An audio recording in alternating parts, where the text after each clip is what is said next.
तो दोस्तों इस व्यक्ति को आप देखिए, ये व्यक्ति भारतीय लग रहे हैं लेकिन ये हैं टर्किश, और आप अगर इन्हें थोड़ा ध्यान से देखेंगे तो ये हमारे गांधी जी की तरह दिखाई देते हैं। जी हाँ, मैं आपको बता दूं कि ये टर्की के अंदर इस समय विपक्ष के सबसे बड़े नेता हैं, जिनका नाम है कमाल किलिकदारोग्लू। और इस समय इन्हें भारतीय मीडिया के साथ साथ टर्किश मीडिया भी टर्की का गांधी कहकर संबोधित कर रही है। ये अपने आप में बड़ी बात है। अब हम सभी जानते हैं कि टर्की में इस समय इलेक्शन का दौर चल रहा है, वोटिंग हो चुकी है और पहले राउंड की गिनती भी बताया जा रहा है कि हो चुकी है। और इसमें सबसे बड़ी खुशखबरी निकलकर ये आ रही है कि टर्किश गांधी ने टर्की के तानाशाह एर्दोगान को इस राउंड में पछाड़ दिया है और काफी करीबी मुकाबला इस समय चल रहा है। और आई थिंक जब मैं ये वीडियो रिकॉर्ड कर रहा हूँ इस समय वोटों की गिनती का सेकंड राउंड चालू हो चुका होगा। तो चलिए आगे जानते हैं कि क्या होगा इस बार टर्की के इलेक्शन में। वैसे हम कोई इलेक्शन एक्सपर्ट तो नहीं है, लेकिन जो रिपोर्ट में निकल कर आया है वो मैं आपको बताने की कोशिश करूंगा। और ये जो इलेक्शन है इसके ऊपर भारत की भी काफी पैनी नजर बनी हुई है, क्योंकि भारत को ये सीधा सीधा इफेक्ट करती है।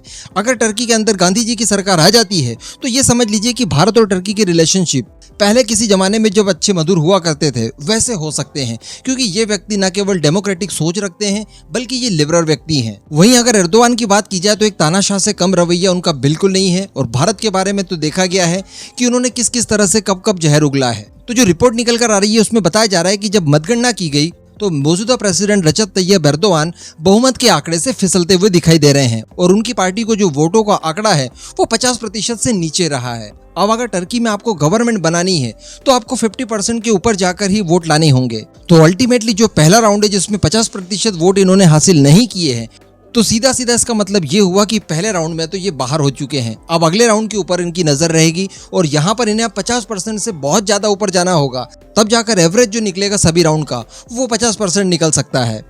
तो स्थिति इस समय इनकी काफी ज्यादा गंभीर दिखाई दे रही है। इसके अतिरिक्त बताया जा रहा है कि जो विपक्षी पार्टी है ये जो गांधी जी की, और इनकी पार्टी का नाम है रिपब्लिकन पीपल्स पार्टी, जिसे शॉर्टकट में CHP कहा जाता है। तो ये बताया जा रहा है कि फर्स्ट राउंड के बाद सेकंड राउंड में भी कड़ी टक्कर देने के लिए पूरी तरह से तैयार दिखाई दे रहे हैं। इसके अतिरिक्त बताया जा रहा है कि इस इलेक्शन में टोटल 97% से ज्यादा वोटों की गिनती हो चुकी है, जिसमें एर्दोगान की जो पार्टी है AKP, इसे 49.4% वोट मिले हैं। कुछ और भी छोटे छोटे दल हैं जिसमें से किसी को 5.3% वोट मिले हैं तो किसी को 0.4% वोट मिले हैं।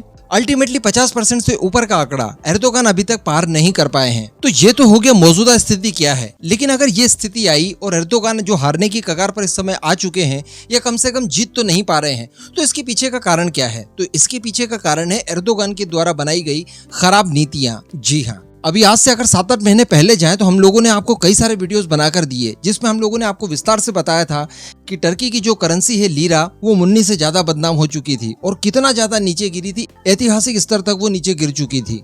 इसके अतिरिक्त अगर महंगाई की बात की जाए तो महंगाई दर टर्की में बहुत ज्यादा बढ़ी है, ऑलमोस्ट 200 से 300% के लगभग टर्की के अंदर महंगाई दर बढ़ी है। इसके अतिरिक्त जो रिसेंटली भूकंप वगैरह आया था, यहाँ पर भी एर्दोगान की तरफ से जो रेस्क्यू वगैरह चलाया गया ये संतोषजनक नहीं था और इस बात को बहुत जोरों शोरों से मुद्दा बनाया था टर्की के इसी गांधी ने। और उनका पूरा इलेक्शन बताया जा रहा है कि इस अर्थक्वेक के इर्द गिर्द ही नजर आया था। इसके अतिरिक्त भी अगर एर्दोगान की विदेश नीति देखी जाए तो ये काफी ज्यादा कमजोर रही है। न केवल भारत बल्कि अपने पुराने और पक्के अलाइज जो कि अमेरिका और यूरोपियन देश थे, उनके साथ भी इनके मतभेद बहुत बड़े स्केल पर हुए।